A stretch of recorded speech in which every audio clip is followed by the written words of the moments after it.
Hey everybody, good to be with you today. Hope you're enjoying the winter. I know we are on an extra lockdown right now, so hope God finds you well wherever you are watching this. Would be normally be recording from the church, but my family is on super lockdown because my mother-in-law has come up to visit us from the United States, so we are spending the next 2 weeks with her at home. But hope God finds you well today. This is probably one of the last times I will be preaching for a while. I don't know what the schedule will be yet, as Pastor Doug is going to be coming next month, and that is very exciting. I'm very excited for you. Very excited for Pastor Doug. I'm excited for seeing how God uses him to continue to grow and mature the ministry there at OCBC.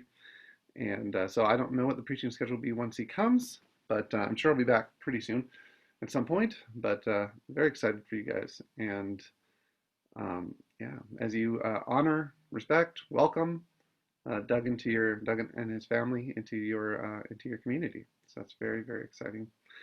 Um, yeah, actually, Adam and the EMT have said that I could share a little bit more with you today, as it's going to be the last time I'm with you for a while.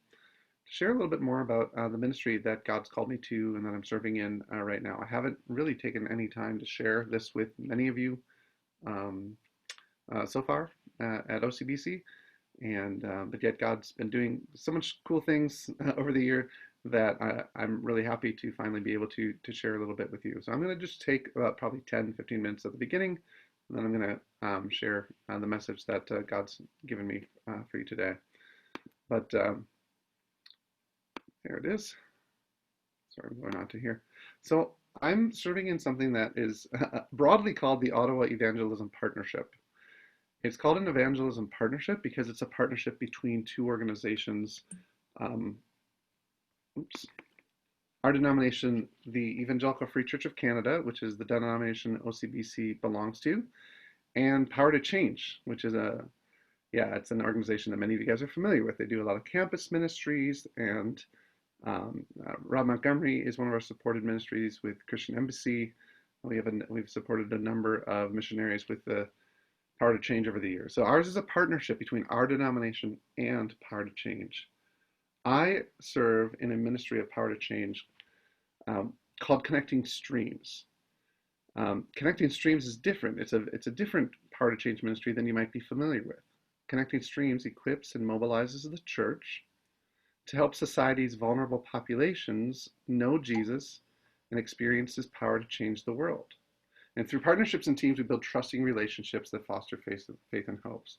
Well, what does that mean? Well, I think the best way to show you is I'm going to show you a little video that I have made.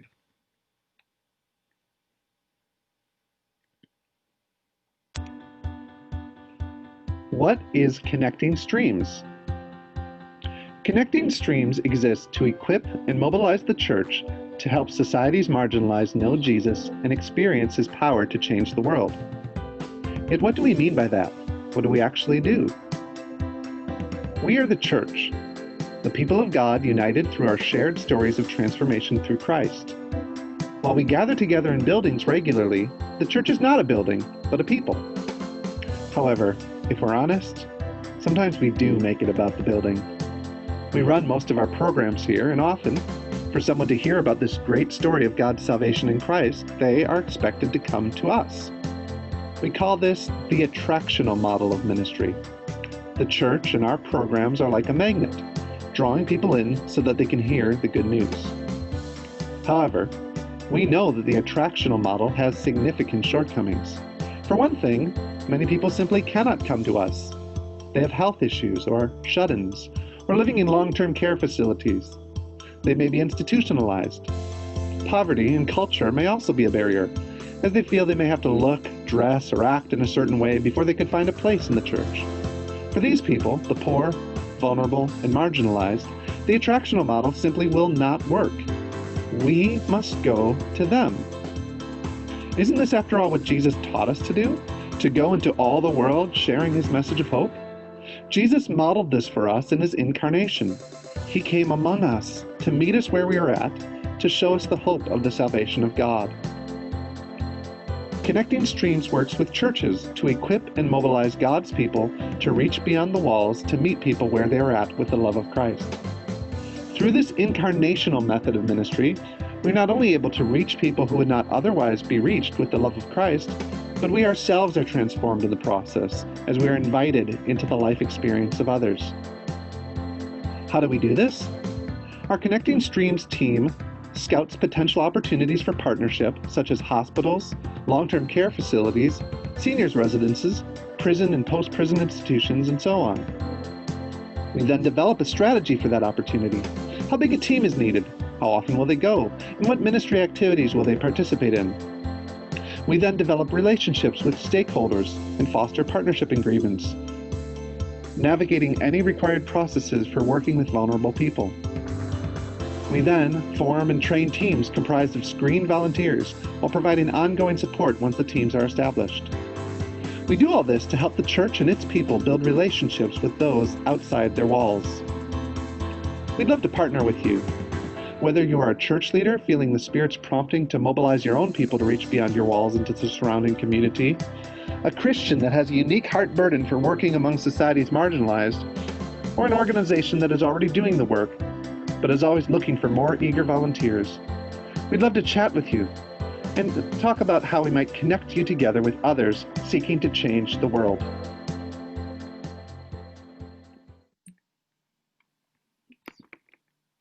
Yeah, I hope that gives you a little bit of an idea of some of the things that we're doing. Oops, sorry about that. Yeah, some of the things that we're doing, some of our approach to ministry, really excited to get, in a sense, as one of my ministry friends says, out of the seats and into the streets. And that's what we're doing. I made that video even before the pandemic. So at the beginning, when I said we often make things about the building, for us as, our Christian communities right now, we can't make anything about the building. Our buildings are shut down. Our public gatherings are shut down.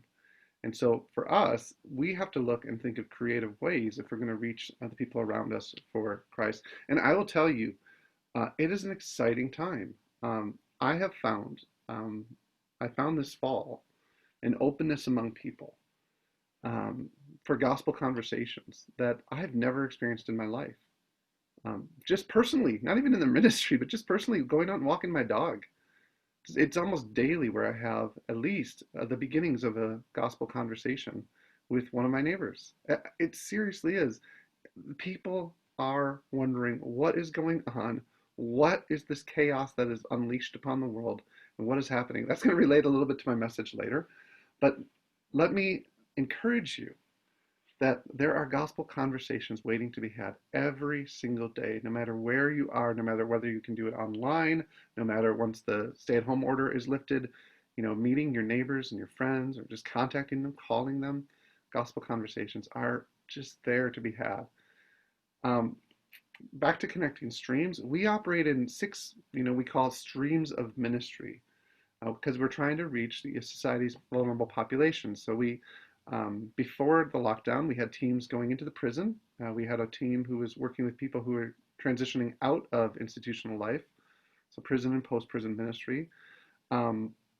We have inner city work, so a ministry we do called Bridges. It was a traditional kind of meal and message type of ministry where people would come in and eat a meal and hear the gospel proclaimed. This fall, because of COVID, we had to change the entire ministry, and we began sending teams with meals out into the streets, maintaining social distancing in smaller groups, so it's a little bit safer, but we really wanted to go, and we had amazing fruit from that. Seriously, like things like walking people back from suicide, things like just coming at the right time to have a gospel conversation. We have a prayer team that supported that ministry. So as we were talking with people on the streets, we would send their prayer requests back to our prayer team. It was amazing. And I really also supported an inner city church plant, which is something I'm also a part of as one of my other ministries. We paused for the winter, but we're really excited to open that up again this spring, probably going to the streets again. So if you're interested in the streets, that's an amazing ministry. We just hired some new staff to work with immigrants through ESL, through training newcomers to Canada about finances. So newcomers to Canada and widows and grieving, we just hired 2 staff members to develop ministries targeting those populations. We are hoping to add addiction recovery this spring, partnering with Celebrate Recovery. And we've been doing exciting projects among the seniors. And one of the things we did during COVID was we have an Adopt a Home program that a church like OCBC, we could talk about if there is actually a home down in Greystone Village, very close to where OCBC is at. OCBC, you could partner either with that home or perhaps I'm just thinking of the Glebe home, which has a Chinese floor in it, or maybe some of you have a parent in one of the long-term care homes in the city, and that could be a focus where OCBC could just take one and adopt and love and care for. And that's one of our Adopt a Home programs. So we do these sorts of ministries because we understand that some people cannot come to us and we must go to them. That's what Connecting Streams is about. I want to share just another short video. This is actually from Neil Bathingthwaite. He's our National Mission Director in the EFCC. And Neil made this really, really kind video. It's good for you as an EFCC church to hear about some of our national leadership, to get to know them, and to hear, I just was very blown away by what Neil had to share. Hi there. I'm Neil Bassingthwaite. I'm the National Mission Director for the Evangelical Free Church of Canada. It's great being with you this evening, even if this is only a video. By now, Dan has shared some exciting stories with you, I know. He's told you what God has been doing in and through his ministry there in Ottawa. Exciting stuff, isn't it? I hope that you're inspired. I hope that you're encouraged.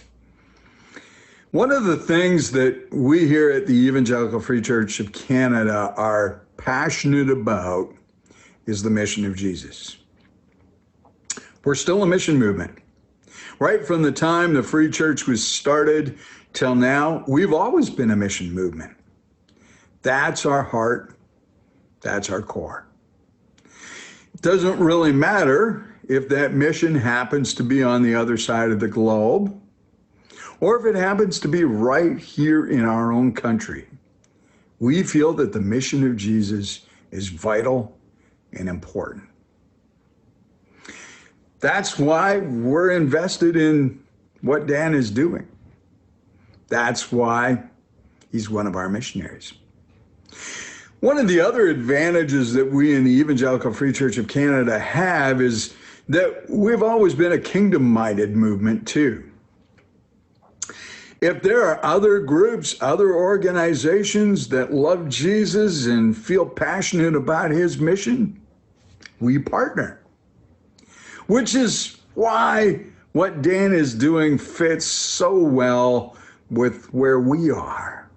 Because here's Dan working with different organizations, but has one key goal: seeing people come to know Jesus. Seeing disciples who make disciples being made. And so that's why we're excited about what Dan is doing. As you've heard some of the stories this evening, like I said, I hope that you have been encouraged. Maybe God has been speaking to you about being a partner in Dan's ministry, about being a part of some of the things that Dan is doing right now. If God has been speaking to you in that regard, I would encourage you to pray and think deeply about becoming a partner with Dan. Dan would love to see monthly partners that could walk with him in this ministry. And if God is speaking to you in that way, talk to him about that. Join the team. Thanks so much for being with us, and may God bless you. Bye. So Neil talked about how you could partner with us, and I wanted to share with you a couple of ways. Actually, if any of those streams of ministry that we talked about, inner city, ESL, newcomer welcome, seniors, long-term care, if any of those streams of ministry that I talked about before if you've had a calling and a burden for any of those streams and ministries, actually, we are looking for volunteers to serve in those ministries. We're about connecting the church in partnership. And so actually this coming Saturday, we're having a what we call CS 101. It's a kind of introduction to connecting streams. It's training. It's evangelism training. It's talking about the posture of a missionary. And we're doing that actually online on Saturday from 11 to 1 this coming week. You can register for that at connectingstreams.com/upcoming events. And yeah, or talk to me about it if you're interested. If you're interested in any one of those ministries, I'd love to chat with you. Secondly, you can pray. I think a lot of you guys are on my prayer update letter. If you're not and you'd like to be, just text me. Text me, contact me, reach out through Facebook. I'll say hi during the service today. So you can always just private message me and I'll put you on our mailing list. Thirdly, I am looking for financial partners. I'm looking for monthly support.